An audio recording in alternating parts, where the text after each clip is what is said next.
You good? Okay, thank you.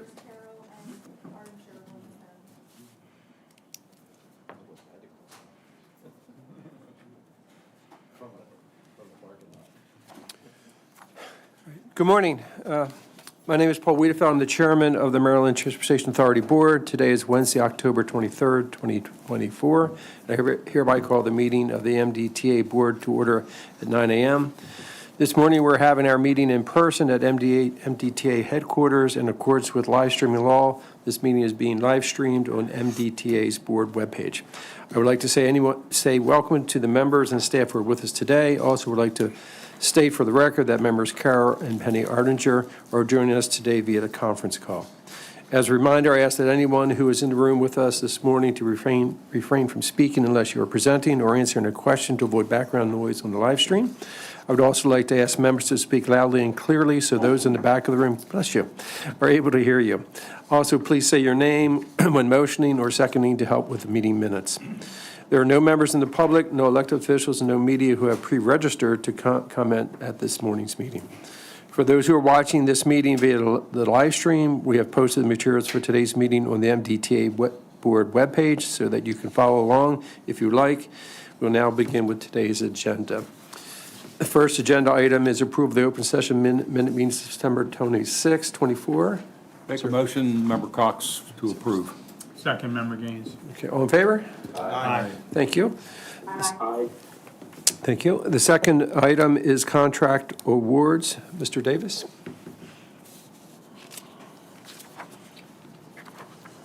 Good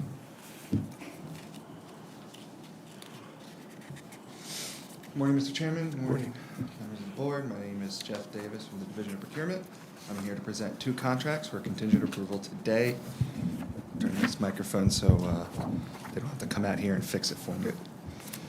Okay. So we are looking to seek contingent approval to execute contract number KH 3021 for the I-95 Express toll lanes northbound extension Maryland 24 interchange reconstruction. The work to be performed under this contract is located on I-95 from approximately 2,900 feet south of Old Joppa Road to approximately 800 feet south of the I-95 bridge over Bynum Run, and on Maryland 24, approximately 3,300 feet to the north and 1,750 feet to the south of the Maryland 24 overpass in Harford County. Work is also performed along Maryland 152 and on the southern I-95 and 895 approaches to the northwest ETL entrances. The project includes a full interchange reconstruction, including the replacement of the Maryland 24 bridge, replacement of the southbound portion of the I-95 bridge over the Winners Run and Winners Run Road, and improving I-95 to accommodate 2 express toll lanes and 4 general purpose lanes in a northbound direction and 4 general purpose lanes in the southbound direction. We received 3 bids for this contract. The successful bidder, who was the responsive and responsible lowest bidder, was a joint venture between Wagman and Allen Myers in the amount of $199,927,983.61. As this was only 8% below our engineer's estimate, a bid justification was not completed. There were no bid protests, and they submitted an MBE plan that meets, that exceeds 18%. They submitted a goal of 18.05%, and they submitted a VSBE plan that meets our 1% goal for this contract. We have a long history with both Wagman and Allen Myers, but they're working this one as a joint venture, so we're going to benefit from the expertise from both firms. Anyone have any questions? Any questions? Mr. Cox? Obviously, I'm very familiar with this interchange, and As am I. so, as you stated, it's 8% below the estimate. Correct. And you're satisfied of what the current contracts have been along the ETL with the Myers and Wagman team? Is From that the correct? procurement Yes. perspective, yes, Yeah. we've thought all the bids have been fair and reasonable. As for the success of the construction of those, if you'd like some detail, I can defer to Jim Hartness, who is here this morning. We're fine. Okay. Make a motion to approve, Mr. Chairman. Is there a It's second? Mary, I'll second. All in favor? Aye. Thank you very much. Okay, you. Thank you so much. Okay. This next contract is a new contract for us. This is to seek contingent approval to execute contract number MDTA 2022-04A, Comprehensive Operational Asset Management and Support Services. This contract will provide comprehensive engineering, construction, operational, and maintenance services for the operational needs for the asset management, engineering, construction, Easy Pass operations, facility operations, support services, and traffic management and technology. The consultant shall provide support for MDTA's asset management initiatives, such as assisting with the TSO asset management plans and directives such as enhancing the capabilities of the enterprise asset management database known as Maximo, enhancing preventative maintenance and warranty programs, and acting as subject matter experts for various operational systems such as HVAC, fire alarm, fire suppression, elevator, plumbing, roofing, and other transportation asset systems, supporting MDTA for ITS, transportation systems management, and operations, and new technology innovations with connected and automated vehicles and electric vehicles. We are seeking contingent approval today from the board. This ultimately will go to BPW for approval. We received 4 proposals. The highest ranked proposal was a joint venture between WSP and RK&K. The contract was advertised and is being awarded as a not-to-exceed $8 million contract.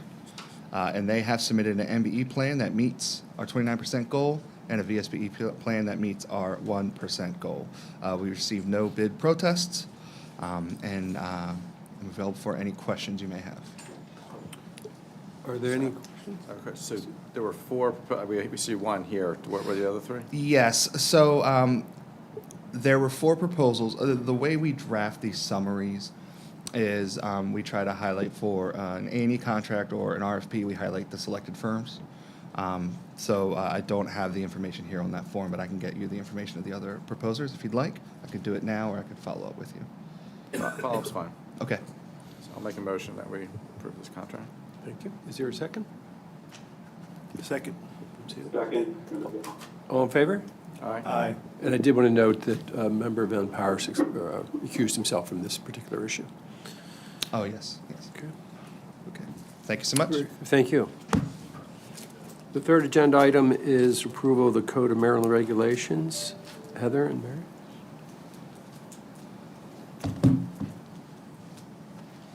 Good morning, Mr. Chairman Morning. and board members. I am Heather Coberly, Director of Easy Pass Operations, and I am here today to seek approval to proceed with a proposed change to the Code of Maryland Regulations, COMAR, to allow MDTA to terminate inactive Easy Pass accounts. For an account to be considered inactive, it must mean that no funds were added or tolls were posted to the account for a minimum of 24 months. MDTA is required to pay to our back office vendor a monthly maintenance fee of approximately 83 cents for each account. At this time, 16% of the more than 2.2 million Maryland Easy Pass accounts would be classified as inactive. To close these accounts would require amending COMAR 11070705.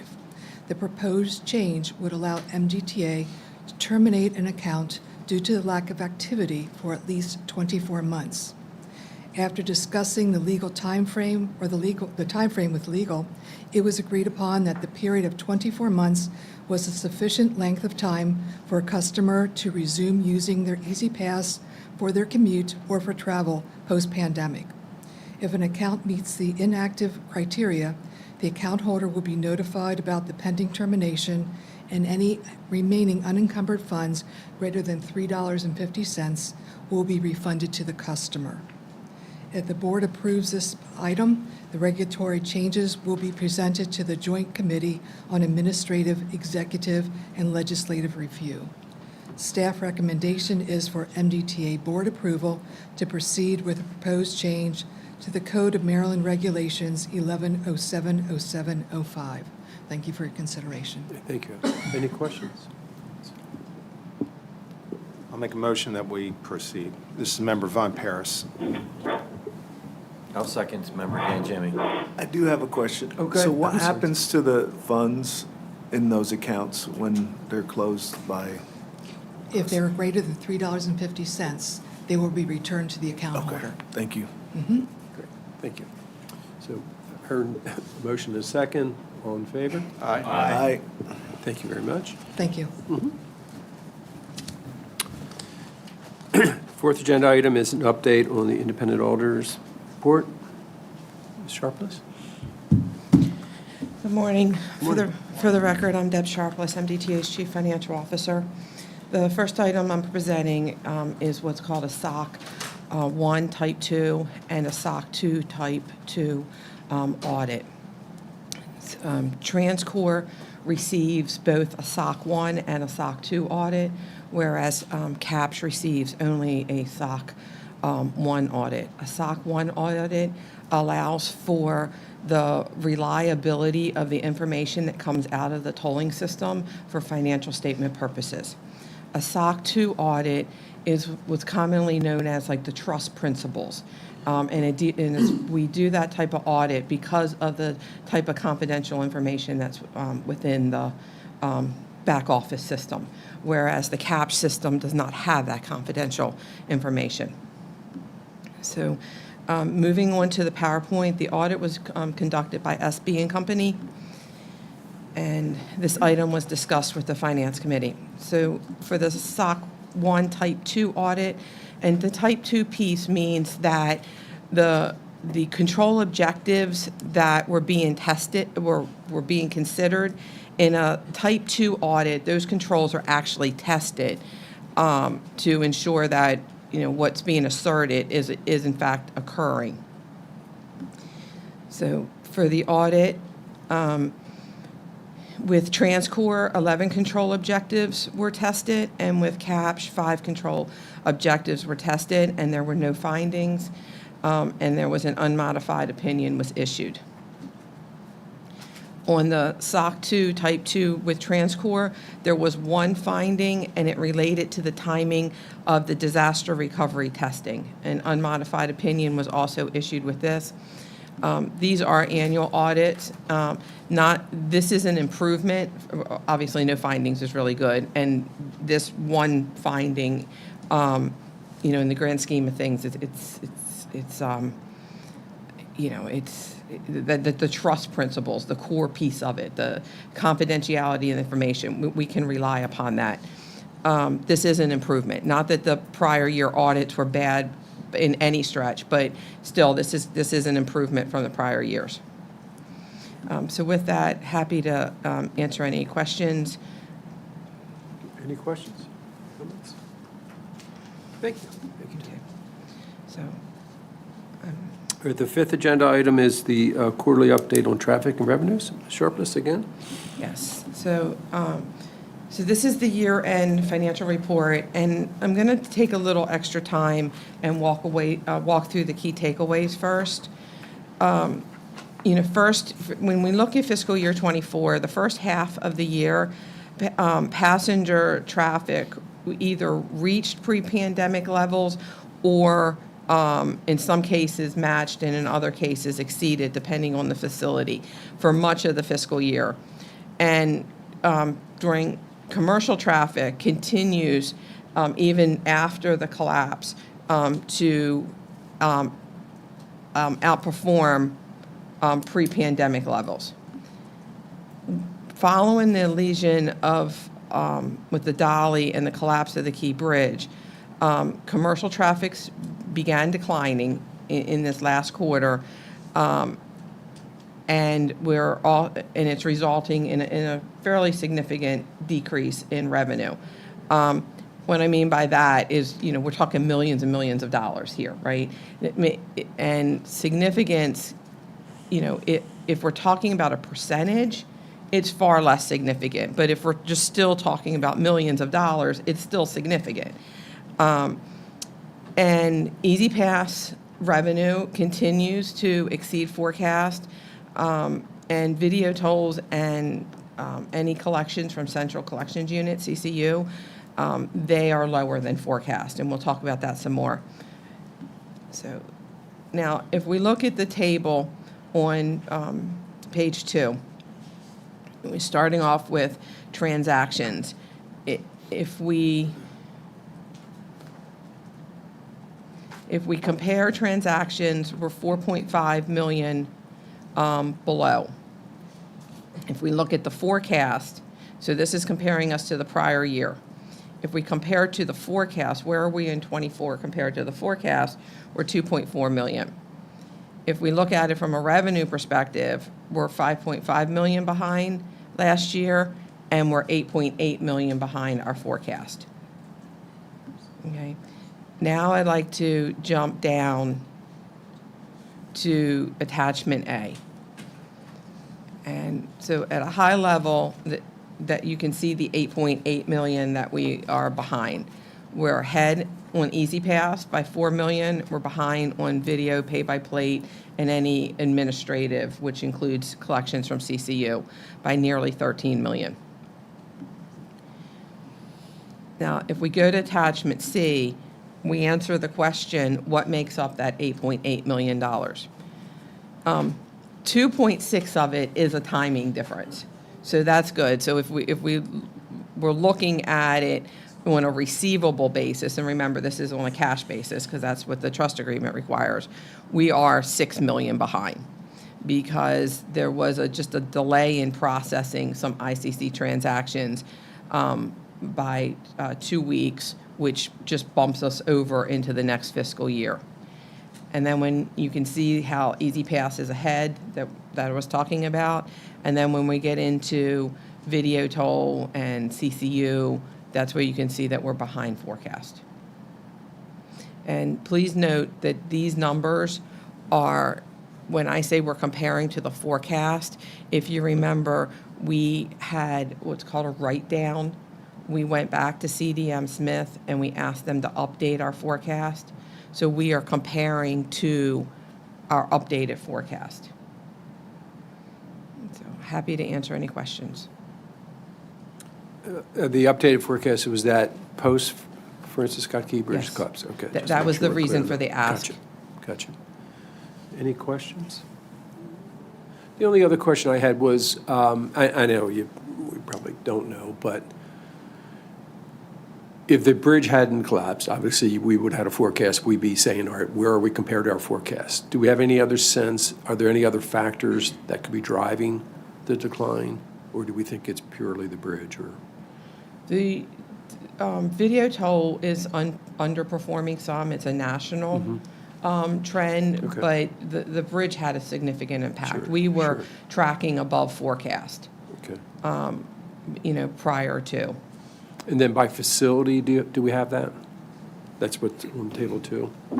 Let me see if it's in here. I don't think I It's have on a. table 2. you- I was just wondering, I mean, the 2 tunnels, obviously, what's happening there in terms of increases? In your materials, I don't have But it's further down that there. information, but FMT and BHT, yes, they're the original forecast, right, the one Right. that prior to the adjustment, those facilities are exceeding the forecast because the partial shift to those facilities. However, we are still losing traffic. We're losing some Key Bridge traffic altogether. Maybe they're using the Beltway, but we're also losing traffic that would have normally been using the Fort McHenry Tunnel or the Baltimore Harbor Tunnel because of congestion. So even though that facility's up, it's not up as much as it would have been without the collapse. Sure. Okay. The only reason I'm asking is, as you can imagine, we're dealing with a lot of change in travel behavior that is impacting VMT, vehicle miles of travel, of all of our system, as well as on the transit side. So I'm just trying to get a better feel for that. So thank you. No problem. Thank you. Any other questions? Yeah, just Thank one- you, just, Dave. sorry, One other just question. Sure. one question. So you mentioned the video tolls CCU traffic, so that, it's a trend, it's a national, what exactly is driving that? Is that, I mean, separate from the bridge, is that due to work from home or? We spend a lot of time talking to CDM Smith and other peer agencies, and we have some initiatives that are going, some in the very early stages, some a little bit further along, to really address collections. But the response that we're hearing the most is with practically the entire nation going AET, right? And because of COVID, a lot of agencies went very, very fast, just like the MDTA. You have you have a lot of customer base that's moving over to Easy Pass, and we can see that because we're exceeding. And so video tolls, although it's a customer choice, and some people want to pay the notice, it's also what's left in video tolls is often that population of customers that do not want to pay. No matter what payment method you give them, they don't want to pay. And so you have a lot of, my words, more responsible customers that accept the responsibility that I'm using a toll road. That's the funding source for these roads. I need to pay my piece. You have those customers shifting to Easy Pass. Okay, but for the ones who aren't, like, we're still going through our regular processes and there's penalties and everything associated with them not So choosing to pay. the penalties are more apparent with in-state residents. When someone doesn't pay, they are referred to MVA and their registration is flagged for non-renewal, or depending on how much they owe, it's possible it could be a suspension of their plates. And then 60 days after their renewal, if they still haven't paid, they're referred to CCU. The measures that are available for out-of-state are less. But I think you'll see that's stuff that we'll be working on, as part of the collection initiatives. Any other questions? Okay, thank you, Mr. House. Item number 6, fiscal year 24 operating budget comparison. Mr. Brown?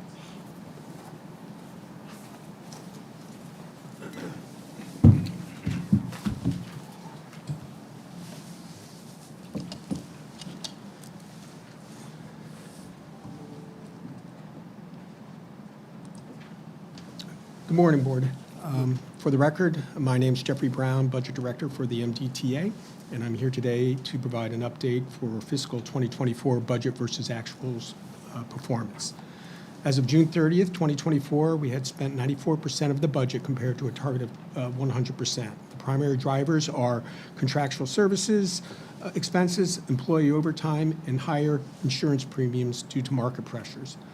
Object 6 is over budget with 111% spend due to electric utilities. Object 13, which is fixed charges, is at 161% due to the higher insurance premiums just mentioned, while all other object codes are below or within the 25% of the budget, except for Object 11, which is additional equipment, at a 61% spend, and Object 10, which is replacement equipment, at a 64% spend rate. Moving into the detail, salaries and wages, which is Object 1 and 2, was on target with a 99% spend rate. Communications, Object 3, is slightly below budget with a 93% spend rate.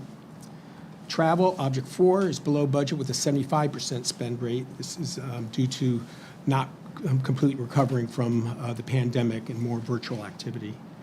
Fuel and utilities, Object 6, is over budget with 111% spend. As mentioned, it's electric utilities, which is Object 620, which is at 115% spend rate. Fewer employee vacancies and data center utility costs are the primary drivers. Motor vehicle operations and maintenance, Object 7, is under budget with an 83% spend. Drivers are vehicle purchases, which is Object 701, with an 89% spend rate. This is due to really supply chain issues. The expense is dependent upon when we receive the orders, and there have been delays, and those delays will get moved over into the next fiscal year. Vehicle gas and oil, Object 702 is below budget with 53% spend. This is due to the easing of gas prices compared to when the budget was set. Vehicle maintenance and repair, 732, is above budget with 115% spend rate due to higher maintenance for older vehicles. As mentioned, the delay in orders and things of that nature results in us having to do higher maintenance to keep older vehicles in service. All other objects or sub-objects within Object 7 are at or below budget. Contractual services, Object 8 is at an 88% spend rate. Significant variances are advertising, which is at a 64% spend. This is primarily due to programs moving across years, basically being delayed a little bit and moving into fiscal 2025. Equipment repairs and maintenance, 809, is below budget with a 51% spend rate. Primarily, this is due to a significant discount on HP Synergy, which is our server platform for the data centers. Building repairs and maintenance, 812, is below budget at 82% spend rate.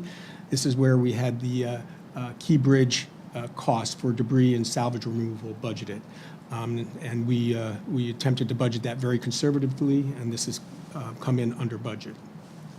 Education and training, 819, is at 52% spend.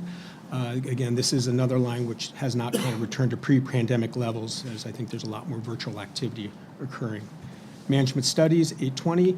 821 is below budget with a 43% spend rate, primarily due to A&E contracts that were delayed for approval until fiscal 2025, and a lot of these studies were contingent upon those approvals.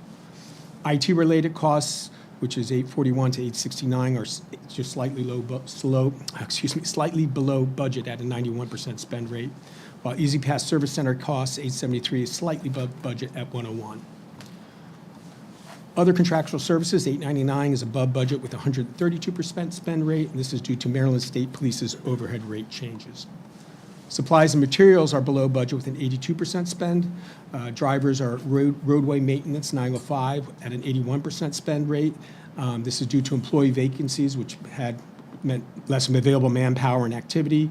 And plus, there was consciously some reduced maintenance following, there's also reduced maintenance for the elimination of toll booths, and there was cost-saving efforts associated with, expectations of additional costs coming from the Key Bridge. SALT reflects the fact that we had a milder winter, while both uniforms and ammunition are above budget at 106, 109%. This is supply chain. This has been particularly difficult to forecast when the orders come in, so you're seeing things moving across years, which is really what's driving the increase versus budget. Finally, transponders is below budget with an 87% spend rate. This is a reflection of delay in orders and a suspension of certain programs, such as the on-the-go programs in the Weiss and Giant supermarkets. Replacement equipment, Object 10 is below budget with 64%. Drivers are Object 1013 at a 49% spend rate, and that's due to the delayed receipt of equipment. Again, supply chain, and this will be moving over into next fiscal year. Finally, equipment, microcomputers, Object 1033 is below budget with a 71% spend. This is due to better than forecasted pricing on the police tough books that were purchased. Moving on to Object 11, it is below budget with a 61% spend, mainly due to lower than anticipated equipment purchases through the reimbursable asset funds. Finally, fixed objects is above budget at 161%. As mentioned above, it's due to the insurance, which is Object 1309, with 173% spend rate due to, as mentioned, the market pressures in the insurance markets. That concludes my presentation. I'll be happy to take any questions at this time. Any questions? Just one on the regular earnings. Is that being driven by the vacancy rate? The regular earnings, yes. Yeah, and where are we on the vacancy rate? Do you know offhand? The last I saw as of October was like 11.7%. Actual is what I believe is the number. Okay. And we're aggressively trying to pursue that, right? Yes, we just had a conversation about it yesterday in our leadership meeting. Okay, thank you very much. Okay, very good. I mean, it's obviously the numbers, but we need the people. Yeah, and it's a little higher on the police side and lower on the civilian side, and we have a couple, big classifications that kind of drive that, and we're looking at targeting those. Very good, thank you. Okay. Capital budget comparison?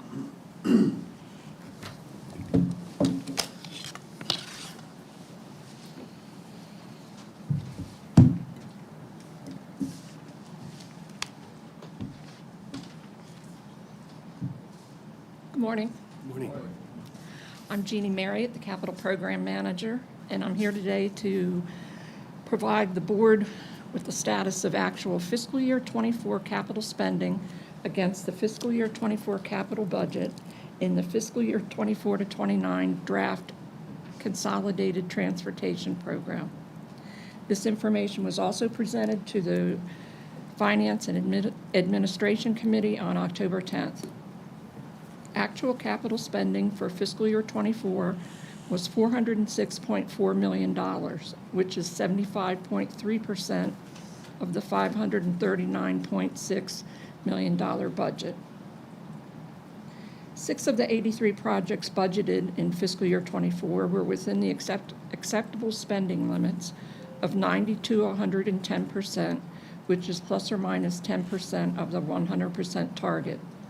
The variation is decreased from the 25% reported for the first, second, and third quarters because all allocations, accruals, and fiscal year 24 invoices were posted.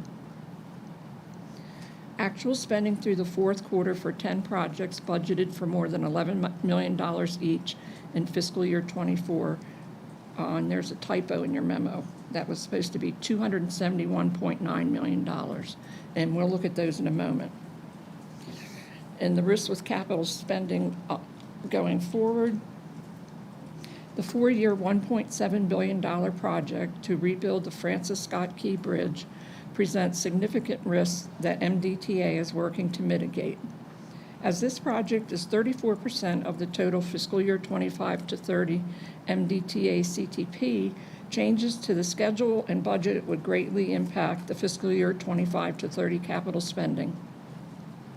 Risks include cost overruns due to unforeseen complications, rising material costs, and delays. Possible construction delays, including weather, supply chain issues, and technical issues, could extend the project timeline.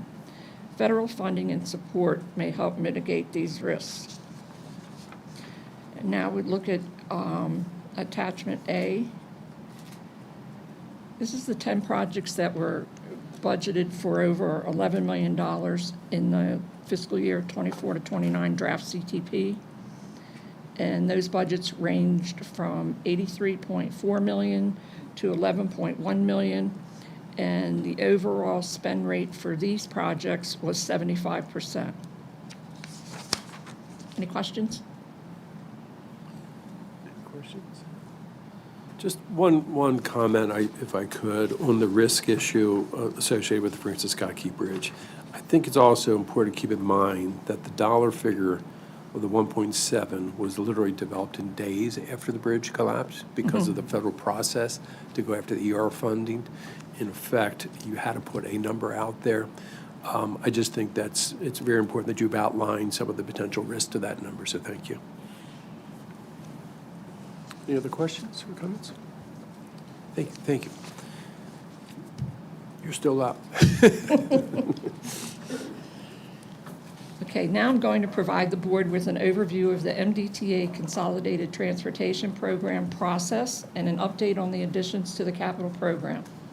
This information was also presented to the Capital Committee on October 3rd and to the Finance and Administration Committee on October 10th. Every year, the Maryland Transportation Authority releases the CTP, presenting MDTA's ongoing and new capital projects for a 6-year period. This is for all MDTA facilities. After approval by the MDTA board in June, the draft CTP is presented to local elected officials and citizens in September through October throughout Maryland for review and comment. It is then revised and submitted after board approval in November as the final CTP as part of the governor's budget to the Maryland General Assembly in January. This process is required by statute and applies to MDTA as well as the MDOT business units. The CTP is separated into 3 parts: the construction program major projects, development and evaluation program major projects, and system preservation minor projects. The construction program major projects and system preservation minor projects programs include ongoing projects and those projects scheduled to begin construction within the 6-year period. The D&E program contains those major projects which are being prepared for possible future addition to the construction program. Projects are moved from the D&E program to the construction program as funds and resources become available based on the merits of the projects. Excuse me. MDTA's capital projects originate from a variety of sources. The Long-Range Capital Needs Plan includes planned rehabilitation or replacement projects based on life cycle. The expected useful life of a component does not provide an exact rehabilitation or replacement date, but gives an idea of when the MDTA should begin planning and budgeting to address it. Inspection findings are used in tandem with life cycle estimates to confirm rehabilitation or replacement is necessary as scheduled, or to expedite a project when it is needed ahead of schedule. Regulatory compliance includes projects for EPA-mandated stormwater management. Increased capacity needs are based on traffic forecast recommendations. And local priority letters and legislative requests.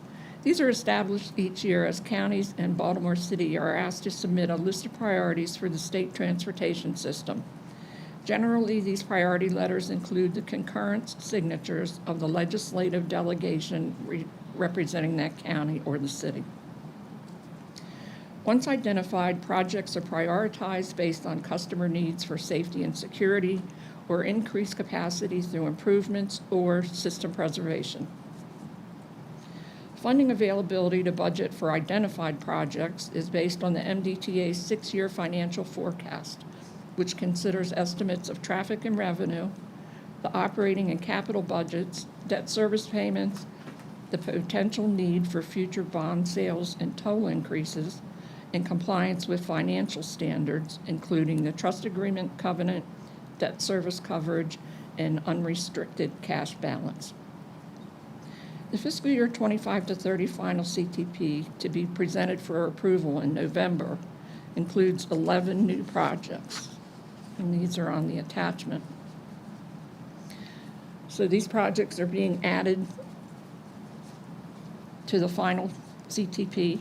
10 of the 11 projects are budgeted at this time for engineering only. The construction funds are held in the allocated reserve accounts until design reaches 60% and cost estimates are based on fully developed scopes. The first item is replace and rehabilitate Fort McHenry Tunnel electrical switchgear, and that's to replace aging equipment. And there's some more technical details there if you're interested. The ICC sign panel replacements.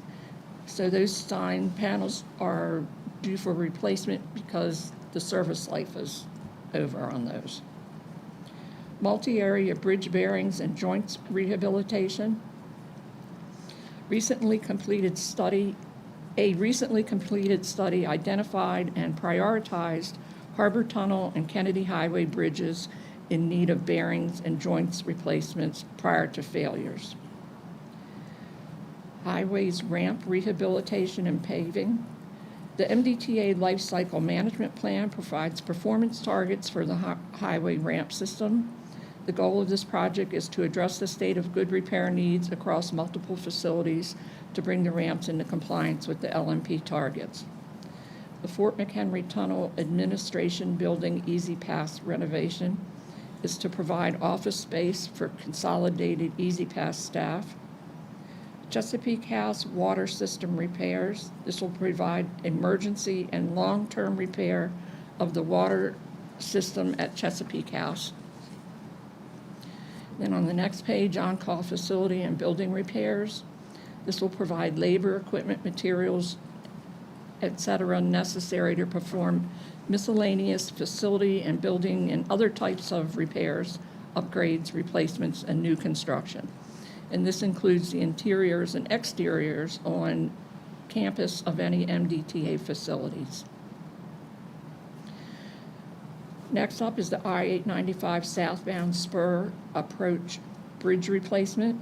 This bridge is part of the Baltimore Harbor Tunnel Facility, and replacement is based on inspection reports and a bridge tour that was taken in the spring of 2024. I-95 southbound bridges over Big and Little Gunpowder. These bridges are being replaced as part of MDTA's System Preservation Program. Remodel the Southern Authority Operations Center at the Bay Bridge. This is being reconfigured to fit the current occupancy needs. And Fort McHenry Tunnel Facility roof replacements. And this is to replace aging roofs at various buildings located at the FMT facility. And of course, you'll see those next month when we present the final CTP. Any questions? I got a question. I see the Francis Scott D. Bridge is not mentioned in here, I guess. That's because we added that at the draft. So this is changes since the draft. Any other questions? Thank you, Ms. Merritt. Appreciate it. Agenda item number 9, MDTA Police Public Security update. Lieutenant Colonel McKenzie. Good morning, Chairman, respected board members. Morning, sir. I'm Lieutenant Colonel Corey McKenzie, and I'm honored to represent Colonel Scott today. Colonel Scott is returning from the International Association of Chiefs of Police Conference, and he certainly sends his regards. MDTA Police Class 59 continues its march toward the February 12th graduation. We have 13 current MDTA police recruits and 1 natural resource police recruit still in the academy. So we fully support them and anxious to get them graduated and to help us on the street. We are anticipating Class 60 to start in April of 2025, so we are heavily recruiting, so if anyone has anyone interested in law enforcement, please send them our way. Tomorrow, Colonel Scott will pin a new cadet, bringing our cadet total to 6, so we're excited about that. And some highlights I'm going to cover now will emphasize different strategies we're employing to encourage folks to come into our agency, both at a very young level, trying to get folks interested early on to come into our cadet program and then join our ranks. So starting off September 4th, Colonel Scott promoted 7 new corporals and pinned 1 new lateral officer. September 11th, we took part in a joint 9/11 remembrance ceremony at BWI Airport, and the airport does a great job working with MAA, ourselves, TSA, and our other federal partners to remember the tragic events of 9/11. That's always a great event to take part in. If you ever have an opportunity potentially next year, please come down and join us. It's a very somber, professional event. September 15th, Colonel Scott, members of senior staff attended a Blue Mass service at St. Joseph's Monastery Parish. September 20th, this was a great event. The MDTA Police hosted senior students from the Forest Park High School in a high school showcase. The event included an overview of the MDTA Police, a static display involving various MDTA Police vehicles and equipment, a Q&A session with police and dispatch personnel, and that event overall was just very positive. The feedback we got from the students was incredible. With me today is Lieutenant Colonel Alford. He really spearheaded that, and we look forward to doing more of those type of events, getting our young folks in to see us, so we can have a positive impact on their lives. And some of the questions the students asked of us were just, it would really just blow you away. Very positive, very inquisitive, so a great event, and we look forward to more of that. On September 20th, CVSU personnel conducted a webinar with the Maryland Motor Truck Association related to various commercial motor vehicle regulations in the tunnels. I know we covered that at the last board meeting, but we were able to conduct that with Mr. Campion's support, and again, that was very positive. On September 21st, we supported the Susquehanna River Run Festival, which traversed the Hayden Bridge. That was a nice event. No incidents occurred there. On September 25th, we had our annual retirees cookout at Sandy Point. We always like to have our retirees come back and join us for a day to catch up and just sit around and talk about their experiences. That'll help our young officers as they move through their career. On September 30th, another very positive event we kicked off. It's a Community Partnership Academy. It runs from September 30th through November 18th, every Monday evening from 6 p. to 8:30. p.m. The goal of that is to further develop relationships within the community and better educate the community on various aspects of our agency. Topics include traffic safety, police training, use of force, and specialized units. Participants will be able to complete scenarios, handle various police equipment, and learn about case investigations. So we've not done that before. So the turnout, we were hoping for a little bit more, but when you kick off something for the first time, you get an opportunity to evaluate it and get some feedback from our community members. So very excited about that process. On October 4th, CVSU provided an overview of commercial motor vehicle regulations for the Commercial Motor Vehicle Maryland Safety Summit. So we continue to push out our messaging with the to the trucking community. On October 14th, Colonel Scott and Chief of Staff crew attended the 100 Club of Anne Arundel County Public Safety Recognition Banquet. On October 19th, we had, this past weekend, we had our BWI Safety Day. It's a partnership with BWI Police, our own police, obviously, the fire department, and TSA. Kids were encouraged to come out for like a trunk or treat type event, and that was very positive. We had our friends from the Maryland State Police with one of their helicopters as well. So that was a nice draw.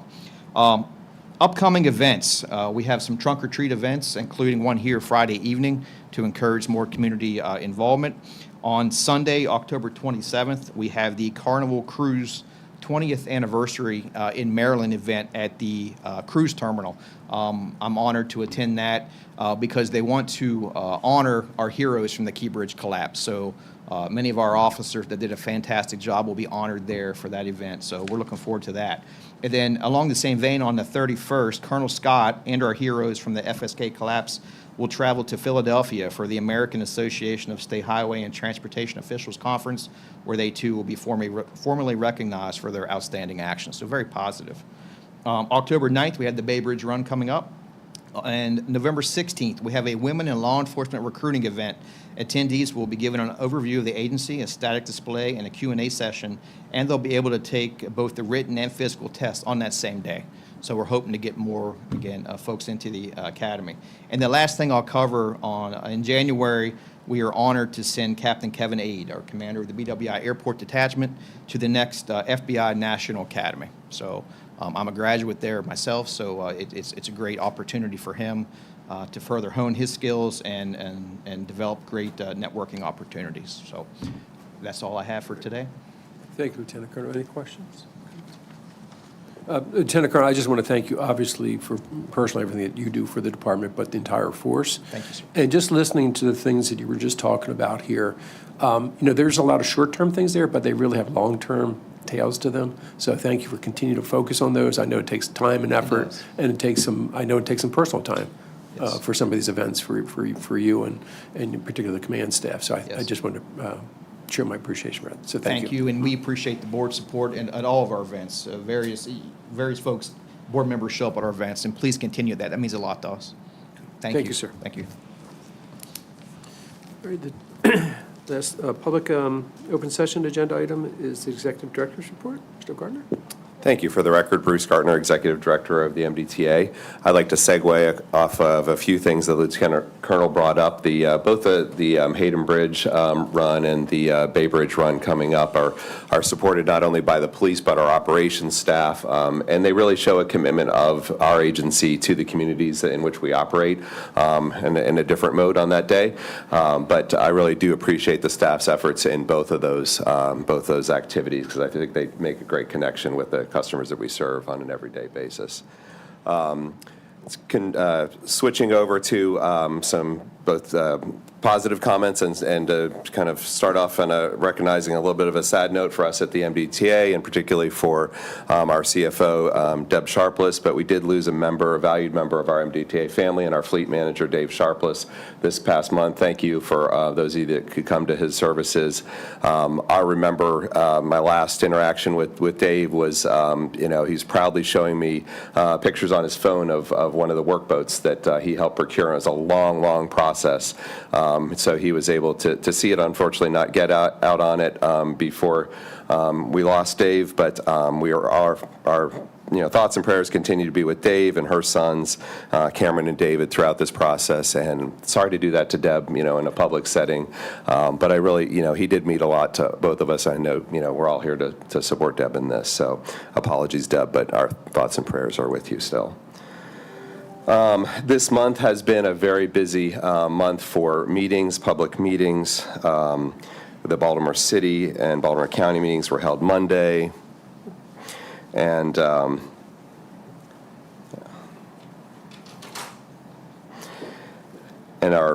Eastern Shore meetings were held in Caroline, Talbot, and Dorchester. I really would like to thank Melissa Williams for being part of those with us on, representing the agency while I go to the other things that we do.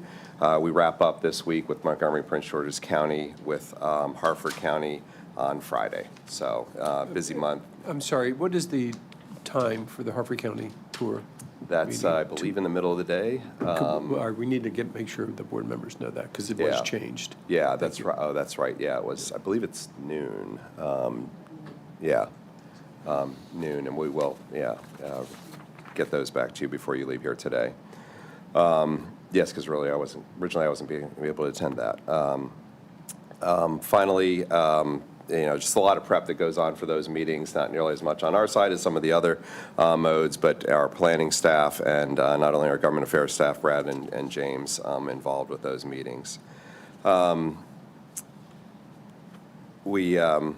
always proud of when our projects capture the interest of the nation, and we had the opportunity to highlight one of our projects recently when we had a trip that was sponsored by the American Road and Transportation Builders Association on October 2nd with a congressional staff tour to see the redecking project for the eastbound span. And the governor's office was represented on that tour, as well as we had 53 congressional staff members, some of the ARPA board members, and MTBMA board members on that trip. So our engineering staff got to talk about that, as well as our contractors. Another milestone that we have coming up is the nice Middleton Bridge project. So, you will all recall that back in November of 19, at the board meeting, you approved a $463 million contract for that. The project opened on the October 13th of 22. That project included 7,600 tons of steel recycled. We had 3,000 tons of asphalt pavement was recycled. We worked with partner agencies to create an oyster bed at Lower Cedar Point Bar using 14,000 tons of concrete. Benefits also, nearly 28 million live oysters were planted on that bar.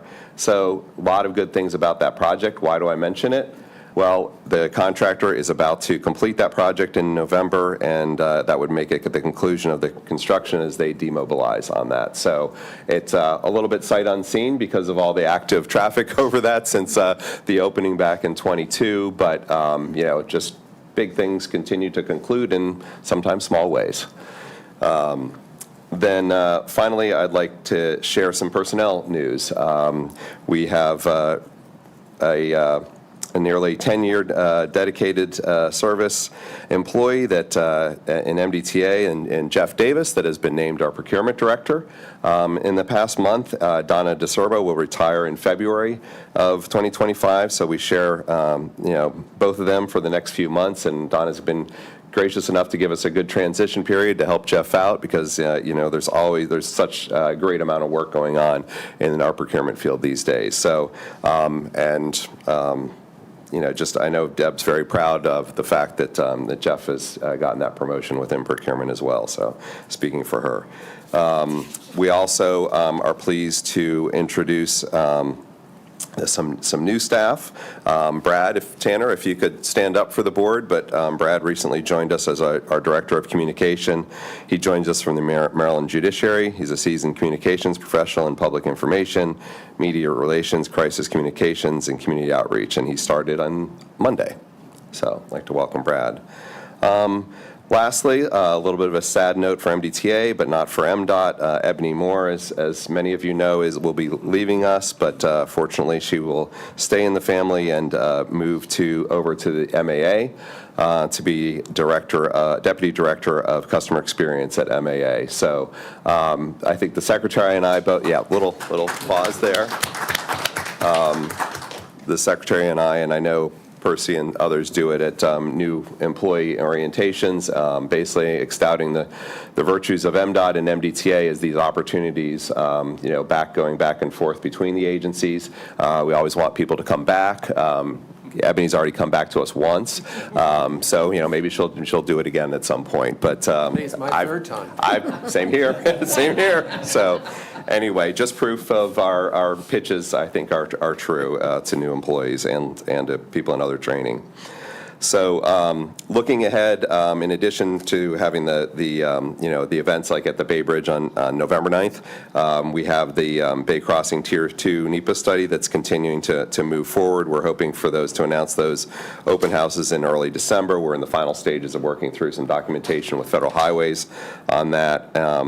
And finally, I'd just like to remind you all that our November and December board meetings will be held a little bit earlier than usual because of the holidays. So hopefully you all adjust those, be looking at your calendars for those. That concludes my remarks, and I'll turn it back over to the chairman. Any questions or comments? Just to reinforce, the Harford County CTP tour is at noon on Friday, the 25th, at 212 South Bond Street in Bel Air. So that I know that some of you are interested in that. Okay, with that, we've now reached the closed session portion of our agenda. This closed session is scheduled for board members and designated staff.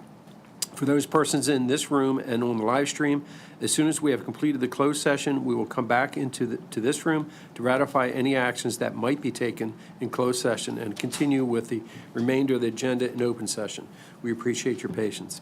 Per Maryland Open Meetings Act, the MDTA Board will meet in closed session under General Provisions Article Sections 3-305B15 to discuss MDTA's cybersecurity, including discussions regarding security assessments, and deployment of information technology and network security related to detecting and investigating possible criminal activity. Sections 3-305B 10 and 12 to receive an update on deployment of police staff and resources and other security measures to discuss a pending investigation proceeding involving possible criminal conduct, and Sections 3-305B8 to receive a status update on all litigation currently pending against the MDTA. Members, is there a motion to go into closed session? So moved. Member Cox. A second? Second. A second. All in favor? Aye. Thank you. And members, Carol and Penny Ardinger will be connecting you as well in closed session. Thank you so much.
three-dimensional chess, right?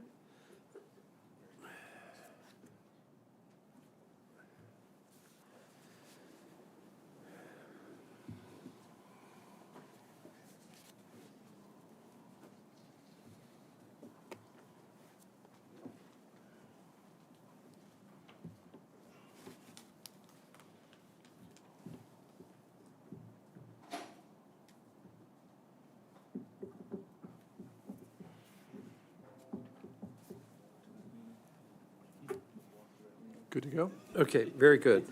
All right, good morning. The time now is 10:50 a.m., and the board has completed its closed session. There were no actions taken in closed session that require ratification. At this point, the agenda is complete. Is there a motion to adjourn the meeting? So moved. Member Second. Ganjemi. Second. All in favor? Aye. Thank you. This now concludes the, thank you. Thank you. This now concludes the meeting of the MDTA Board at 10:51.